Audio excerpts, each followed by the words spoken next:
बार हम इस गांव से 5 लगे हैं, एक ही भर्ती में टीजीटी इंग्लिश, और निष्पक्ष लगे हैं, किसी का कोई बिल्कुल खर्ची पर्ची बिल्कुल कोई नहीं है, फ्री लगे हैं, हमारा सिलेक्शन फ्री हुआ है।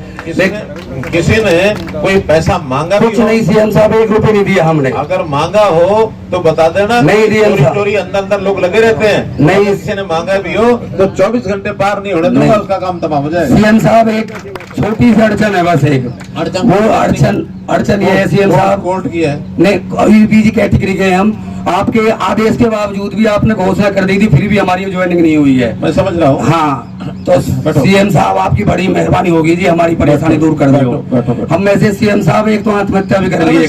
बैठो ना, मैं बल्कि मैंने इसलिए खड़ा नहीं किया था, फिर तो मैं जवाब देता हूँ, नौकरी से जुड़ा विषय इसलिए जवाब देता हूँ। देखिए ईपीबीजी में एक 10% का हमने कोटा रखा था, उस कोटे में कुछ लोगों की सिलेक्शन हुई, बाद में केंद्र सरकार ने उसी तरह की एक 10% का आरक्षण कर दिया था, उसका नाम क्या रखा था, ईडब्ल्यूएस का हो गया, और साथ में कोर्ट ने कह दिया जो कि अब सेंटर का कोटा हो गया है, इसलिए यहाँ वालों को जितना ज्वाइन हो गए बाकी छोड़ दो।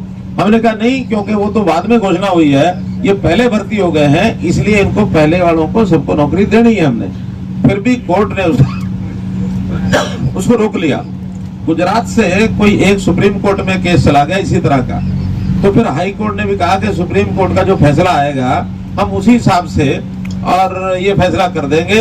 हमने 16 मई को लगी हुई सुप्रीम कोर्ट में तारीख, और उसमें हमने अपने वकील को, एजी को तैयार कर रखा है कि वहां जाके स्टैंड लेना है कि इनको सबको भर्ती में हम ज्वाइन कराएंगे, और ज्वाइन कराने के बाद कल को अगर कोर्ट का फैसला सुप्रीम कोर्ट का हक में आ गया तो ठीक है, हक में नहीं आया और उल्टा आ गया तो इनसे एफिडेविट ले लेंगे, भाई कोर्ट के फैसले में अगर उल्टा आ गया तो वापस करेंगे, क्योंकि सुप्रीम कोर्ट से बड़ी कोई चीज नहीं है। फैसला हमारा नहीं चलना, किसका चलना है, सुप्रीम कोर्ट का। तो इस कंडीशन पर हम कहेंगे सुप्रीम कोर्ट को ज्वाइन करा दें। ये 240 या 260 कितने 243 इतने लोग हैं, लेकिन ये तो एक जनरल बात है। मैं तो ये कह रहा हूँ कि वैसे हमने जो 1 लाख से ऊपर नौकरी हरियाणा में दे दी, उसमें किसी का आना पैसा लगा दो, बताओ। वो एक चल रहा है मामला, ज्वाइनिंग पुलिस वाली ना, टीजीटी, वो तो हो गई बात, एक हो गई। अरे भाई वो हो गई ना बात, बैठो। जो कोर्ट के मामले हैं उसको यहाँ ना उठाओ, तो वैसे तो ज्वाइनिंग रोकने का कारण नहीं है कोई। क्या किसी को नहीं, संस्कृत वाला है या वो इंग्लिश वाला? हाँ तो ठीक है ना। देखिए कुछ झगड़े जब पड़ते हैं वो ऐसा नहीं होता, हमारे हाथ में नहीं होता उस फैसला करना। अब वो तो यूनिवर्सिटी में एक इंग्लिश सब्जेक्ट का झगड़ा पड़ा हुआ है कि इंग्लिश इलेक्टिव हो या इंग्लिश कंपलसरी हो, तो उसका झगड़ा है, वो आपस में निपटा रहे हैं। जैसा मैं समझ गया, ये विषय उठाने का नहीं है, बैठ जाओ। बहुत ऐसे काम किए हैं जिसमें आम आदमी का, उसके परिवार का जीना सरल कैसे हो जाए, आसान कैसे हो जाए। ये जो छोटी छोटी बातों को लेकर के सरकार के साथ हमारे द्वंद्व चलते रहते हैं, नाराजगियां बनी रहती हैं। मेरी बात नहीं सुनी, मेरे किसी ने बात का हल नहीं किया, मेरा आदमी वहां गया, सारा दिन खड़ा होके आ गया, शाम तक कोई मिला नहीं। या हमारी जितनी भी जरूरतें होती हैं, हमारा पानी के लिए 1 लाइन, तेल के लिए 2री लाइन, गैस सिलेंडर के लिए 3री लाइन, खाद के लिए 4थी लाइन, घर के 4-5 मेंबर सारे लाइनों में लगे रहते हैं। ये मुझे पता है, 10 साल पहले जब हम विपक्ष में थे, हम एक एक गांव में एक एक चीज शहर में जाकर देखते थे, मारामारी मचती थी। बल्कि मैं उदाहरण बताऊं आपको, तो 2014 में जब हमने सत्ता संभाली, ये जो खाद होता है जो फरवरी मार्च में बंटता है, इस खाद की खरीद जो है सितंबर में करनी पड़ती है। 14 में सितंबर में इन लोगों ने खाद खरीदा ही नहीं, हमारे कांग्रेस के मित्रों ने सरकार होते हुए। अब क्यों नहीं खरीदा, इसके पीछे क्या रहा होगा कारण मैं नहीं कह सकता। हो सकता है कि अधिकारियों की लापरवाही रही हो, या हो सकता है उनको पहले पता लग गया अभी हमने तो आना नहीं है, नई सरकार आएगी उसके लिए संकट डाल जाओ, उसके गले में मरा सांप डालो, ये कर गए हो शायद। लेकिन क्या किया, संकट बहुत था, लाइनें उस समय भी लगी खाद में, थानों में भी खड़े करके बंटवानी पड़ी। जब मानो एक अनार 100 बीमार, चीज थोड़ी है, लेने वाले ज्यादा हैं, तो व्यवस्था तो बनानी पड़ेगी कोई। लेकिन हमने उसके बाद कभी भी लाइन नहीं लगने दी है। कोई भी समय आया जब भी हमें पता लगा कि आगे चल के कोई कठिनाई आने वाली है, पहले तैयारी कर ली। पिछले साल भी खाद के लिए मैं स्वयं खाद के मंत्री से मिलकर आया कि हमारी इतनी खाद की जरूरत है। उनका चिंता मत करो, हरियाणा को खाद में कमी नहीं आने दूंगा, चाहे मुझे रातों रात गाड़ियां चलानी पड़े, दिन में चलानी पड़े, स्पेशल वो ट्रांसपोर्ट व्यवस्था करनी पड़े, हरियाणा में कमी नहीं आने दूंगा। और मुझे नहीं लगता कोई खाद की कमी आई हो। एक झगड़ा तो है, वो झगड़ा क्या है कि कुछ माल तो उठा लेते हैं पैक्स वाले और कुछ उठाते हैं प्राइवेट एजेंसी वाले। अब पैक्स वाले दिक्कत नहीं करते, प्राइवेट एजेंसी वाले उस खाद के साथ टिका देंगे क्या, दवाई दे देंगे, कुछ और कुछ ना कुछ टिका देंगे, कोई बीज टिका देंगे, कोई पेस्टिसाइड टिका देंगे, कोई इस प्रकार की चीजें बेचने का उनका एक आदी होते हैं। हमने इस बार वो भी कह दिया है कि प्राइवेट को तब देंगे जब हमारे यहाँ यानी पूरा गोदाम हमारा पैक्स का भरा होगा। तो पैक्स ये कह दे कि हमारे पास इससे ज्यादा कैपेसिटी नहीं है, तभी प्राइवेट को देंगे, नहीं तो सारा खाद पैक्स सोसाइटियों से बंटवाएंगे। गैस सिलेंडर आज से 10 साल पहले एमपीज को एक कूपन बुक मिलती थी, है ना, 25 कूपन होते थे भाई अपने इलाके में, ये गैस सिलेंडर बांट लेना। और फिर वो बंटते भी थे, बिकते भी थे, ब्लैक भी होती थी। आज कोई समस्या नहीं है, प्रधानमंत्री जी ने गैस सिलेंडर घर घर में पहुंचा दिए, हर रसोई के अंदर। कोई सिलेंडर गैस रसोई ऐसी नहीं है जिसमें गैस सिलेंडर नहीं पहुंचाओ। आज भी कोई गांव में बता देगा 500 रुपए इनाम उस परिवार को आज ही मिलेगा। है कोई? एक लेडीज है वो उधर बैठी हुई है, उसे आज तक नहीं मिला है, गैस सिलेंडर नहीं मिला। भाई सुनो, एसडीएम कौन है? और वो अपाहिज है जी, उसको कोई सुविधा नहीं मिली है। इसका नंबर नोट करो। 48 घंटे के अंदर इसको सिलेंडर नहीं पहुंचाया तो आपकी रसोई का सिलेंडर इनके घर में लगेगा। ठीक है, कौन जाएगा? विधवा है कोई, समझ गया मैं। तो देखो किसी कारण से अगर रह गया हो, हाँ, तो इसको तुरंत, और इसका जो सिलेंडर की कीमत है उसमें 1900 1700 जो भी छूट देते हैं हम, देते हैं ना सारी, हाँ, वो सिलेंडर की छूट सारी मिलनी चाहिए इसको। कौन? फूड एंड सप्लाई वाले देते हैं, कौन देता है? फूड एंड सप्लाई से दिया जाता है। हाँ, तो फूड एंड सप्लाई के अफसर को कह के और तुरंत इन 48 घंटे में इसको सिलेंडर मिलना चाहिए। हम एक भी परिवार हरियाणा में नहीं देखना चाहते जिसके घर में गैस का सिलेंडर नहीं है। और बल्कि इसको 500 रुपए नगद ये पहुंचाना है। जवाहर जी, इसका इनाम बढ़ता है, बाद में देना। हाँ, हम तो चाहते हैं ऐसा ढूंढ के लाओ कोई। बताया किसने? वैसे बनता तो इसका है, तो आपकी पार्टी का एक सेवक नहीं, जो सूचना दे हमने कहा उसको देंगे 500। अब आपको देने उसको देने, उसको देने, चलो ठीक है, 500 रुपए बाद में उसको दे देना। और ये सिलेंडर भी यही लाख देगा एसडीएम की सोच से? नहीं, वो अपने आप करेंगे। एक प्रार्थना मेरी भी बात अभी तो मैंने एक बात कही है, उसमें से सिलेंडर, गैस सिलेंडर की बात है क्या? क्या बात नहीं है? इनकी भी चेक इन कराओ घर में। अगर 2 मिल गए तो दोनों वापस हो जाएंगे। अगर 2 सिलेंडर मिल गए ना घर में, सिलेंडर कनेक्शन, चलो ठीक है, एक नहीं मिलेगा तो मिलेगा आपको भी। इनका भी नोट करो भाई, इनका भी नोट करो। और सुनो, अगर मानो ज्यादा लोग हैं इस सभा के बाद एसडीएम साहब यही मिलेंगे आपको, 2 4 5 लोग सब जाके मिल लेना। ऐसा होना ही नहीं चाहिए हरियाणा में। एक भी आदमी, एक भी परिवार के घर में आप बैठ जाओ, बाद में मिलना, अरे बाद में मिलना, लेकिन ऐसा कोई भी हो जाके मिल सकता है। मैं तो चैलेंज करके कहता हूं। ऐसे ही हमने गरीब आदमियों को उनकी बाद में करें, अगर किसी को मानो 1,80,000 रुपए से इनकम उसकी कम है और उसका राशन कार्ड ना बना हो, तो मैं बताता हूं आपको कि हमने हरियाणा में पिछले दिनों में एक व्यवस्था की थी, परिवार पहचान पत्र। परिवार पहचान पत्र के हिसाब से सभी के परिवारों की जांच कराई थी कि कौन किस जगह पर कैसे खड़ा है। हमारे पास शिकायतें बहुत मिली थी कि बहुत लोग ऐसे हैं, गरीब हैं, मजदूर हैं, जिनके राशन कार्ड नहीं बने, और कुछ ऐसे भी हैं कि जिनके घरों की 2-2 3-3 मंजिल पक्की कोठी है, घर में गाड़ी है, कोई नौकरी भी लगा है और उसके बाद भी राशन कार्ड बना हुआ है।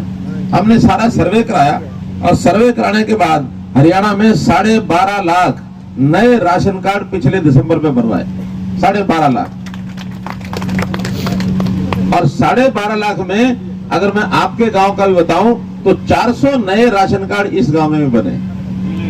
400 कार्ड महीने में भी बने। हर जगह कहीं 500, कहीं 400, कहीं 1000, कहीं 1500, कहीं 200, जहां जहां लोगों के पास नहीं थे सब बनवाए हैं। नहीं है राशन कार्ड, नहीं है।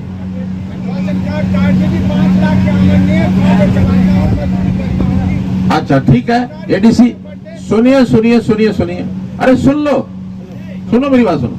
आपकी शिकायत जायज हो गई। अरे आप आराम से खड़े रहो, ऐसे क्यों भैया? दादा कान्हा की तरह ये भी शहीद होना चाहिए। तो एडीसी बैठे हैं। ये जो राशन, ये जो परिवार पहचान पत्र में कोई भी गलती है इनकम की, आप यहाँ अगर कोई ले आए हो तो ठीक है, दे दी तो अच्छी बात है। अगर नहीं अभी दी है किसी ने, तुमने एप्लीकेशन दे दी अपनी, दे दी ना, तो वो तो हम निकाल करके अपने आप एडीसी को दे देंगे। ये सारे काम एडीसी ने ठीक कराने हैं। जिनकी इनकम अगर गलत चढ़ गई है, देखिए इंसान गलतियां कर सकता है, क्योंकि ये सारे सर्वे करने वाले लोग अपने ही बीच में से सारे कर्मचारी हैं। सारे सर्वे करने में या कहीं कंप्यूटर में चढ़ाने में गलती हो सकती, हो गई हो। ऐसे भी गलतियों को हमने 1-2 महीने में पिछले ठीक किया है। जो 8 लाख कार्ड काटे थे उनमें से 1 लाख कार्ड दोबारा से बन गए हैं। जिन्होंने कहा कि हमारा गलत कट गया, उन्होंने लिख के दिया, हमने जांच कराई, फिर ठीक हो गया। तो तुम्हारा भी ठीक होने के लिए एडीसी जो है ये अपने आप ठीक करा देंगे। ऐसा और भी किसी का हो तो जैसे मैंने एसडीएम को बताया है गैस सिलेंडर के लिए, ऐसे इनकम ठीक कराने वाले एडीसी साहब को अपना लिख करके दे देंगे। अरे बैठ जाओ भाई, अरे बैठ जाना, बैठ जाना। मैं सुन, तेरी तो बात कही है और किसकी कही है? जिसकी भी है, दूसरा भी हो तो भी मैं सबके लिए कह रहा हूं कि अगर किसी की गलत चढ़ गई है, आप लोगों ने सिर्फ अपना वो जो परिवार पहचान पत्र वो लिख के देना है, नंबर उसका, अपना नाम दे दो, टेलीफोन नंबर दे दो और इनकम कितनी चढ़ी हुई है और है कितनी, ये बातें लिख करके उनको दे दोगे। अगले 15 दिन में सब ठीक हो जाएंगे। ठीक है? हाँ देखिए, आखिर तो अपने जो नीचे लेवल के लोग होते हैं, कर्मचारी होते हैं, उन्हीं को हम कहते हैं कि भैया घर घर जाके अपना असेसमेंट लेके आओ, पूछ के आओ। कहीं गलती हो सकती है, हो सकता है इनके घर के बाहर गली में कोई बढ़िया सी गाड़ी खड़ी हो, उन्हें सोचा इनके घर की है, लगा दो 5 लाख। मैं मजाक कर, हो सकता है कोई गलतफहमी हो गई हो। तो ये ठीक करना हमारा आपका सबका काम है, हम ठीक करेंगे इसको। किसी के साथ कोई दुश्मनी नहीं है, सबके साथ प्रेम है, हमारा सबके साथ प्रेम है और सब हमारे अपने परिवार के सदस्य हैं। इस नाते से काम करेंगे। इसी प्रकार दूसरा काम, आयुष्मान कार्ड बनवाए। अब ये आयुष्मान कार्ड भी इस गांव के अंदर 3400 आयुष्मान कार्ड बने हुए हैं। अब 3400 आयुष्मान कार्ड का मतलब जिन लोगों का इलाज पैसा ना लगे, 5 लाख रुपए तक का खर्च ये सरकार देगी हर परिवार का। हर परिवार को 5 लाख रुपए तक की सुविधा। इस गांव में उसके 3412 कार्ड बन गए हैं। हो सकता भी कुछ ना बने हो, वो प्रोसेस चल रही है। 1,80,000 रुपए इनकम वाले जो परिवार हैं उन सब का मुफ्त में ये 5 लाख का बीमा होगा। हालांकि मेरी जानकारी यह है कि हमारा नहीं बना जी, बनेगा। जिनके बने हैं उसमें से 2 लोगों ने इलाज भी कराया है। 32,000 रुपया उसका सरकार ने पे किया है। छोटा मोटा कोई होगा खर्चा, तो ऐसा 32,000 रुपया इस गांव के 2 लोग पिछले महीने में इलाज भी करा के आए हैं। अब वो नाम लिखे हुए, आपको किसी को पता हो तो ठीक है, नहीं तो कोई बात नहीं। लेकिन ऐसे सब परिवार, आपके यहाँ की आबादी कितनी है बहन की?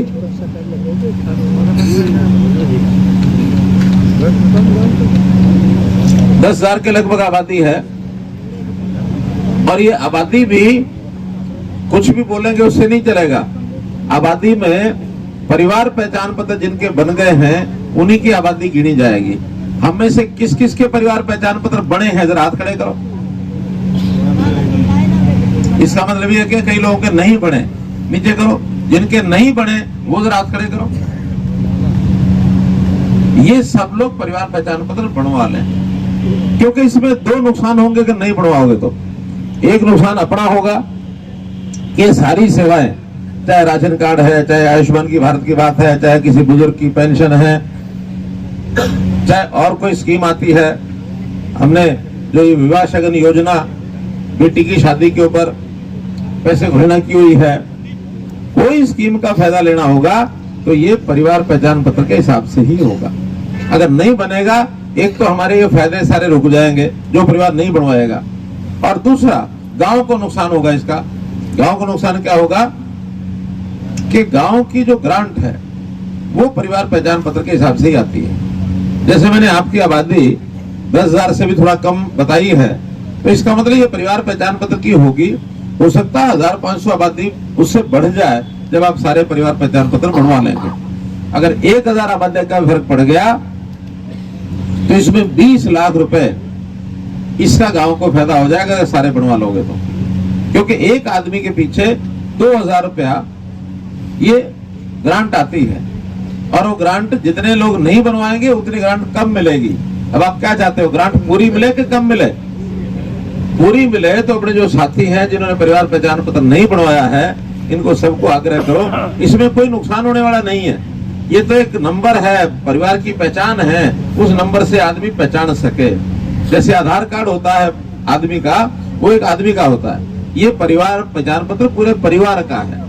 तो इसमें परिवार में से सब लोगों की जानकारी मिल जाती है, इसी आधार पर अपनी योजनाएं बनाते हैं और योजना का लाभ आपको सीधा पहुंचता है। तो ये जरूर आप बनवा लेना, इसलिए मेरा ये आग्रह है। आप याद रखो, आपको टाइम दूंगा मैं, टाइम दूंगा, थोड़ा 2-3 विषय मैं आपको बता दूं, फिर सारे एक साथ। बैठ जाओ, मैं बुलवाऊंगा। ये जो बुलवाएंगे सब बुलवाएंगे। अब इसमें मेरा इतना ही कहना है कि जो सुविधाएं मिलती हैं सरकार की ओर से, बहुत ईमानदारी से हम सारा प्रयास करते हैं। भ्रष्टाचार की जो नाम की चीज है, इसको हम चाहते हैं किस तरीके से ये खत्म हो। इस भ्रष्टाचार की कहानी में एक बड़ी कहानी है।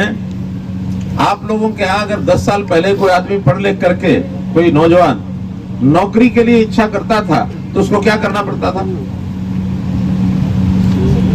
पैसा देने पड़े थोड़े से ज्यादा क्यों ज्यादा है, गठरी भर के। ये कांग्रेस के जमाने में जी। और अब ये बताओ कि आपके गांव में अभी पिछले 8 साल में कोई नौकरी लगी हो तो उसके किसी का पैसा लगा तो बताओ। तो बढ़िया लग रही सरकार। इस बार 170 नौकरियां आपके यहाँ बहीन में लगी हैं, 170, आपको पता भी नहीं होगा। इसमें कुछ सेंट्रल गवर्नमेंट की है, कुछ स्टेट की है। सेंट्रल गवर्नमेंट की भी कोई फौज में भर्ती हुई होगी, या और कोई क्या क्या भर्तियां हुई है सेंटर की, है? दिल्ली पुलिस हुई होगी, सीआरपीएफ, पीएसएफ, लेकिन स्टेट की भी नौकरी काफी लगी है। तो दोनों मिला करके अब इन नौकरियों में किसी का कोई, अच्छा किस किस की नौकरी इनमें से लगी है, जरा हाथ खड़े करो। जो रिश्तेदार की लगी हो, पड़ोसी की लगी हो, जिसको पता है। आपकी बताओ, खड़े होकर। अरे इनको माइक दो जरा।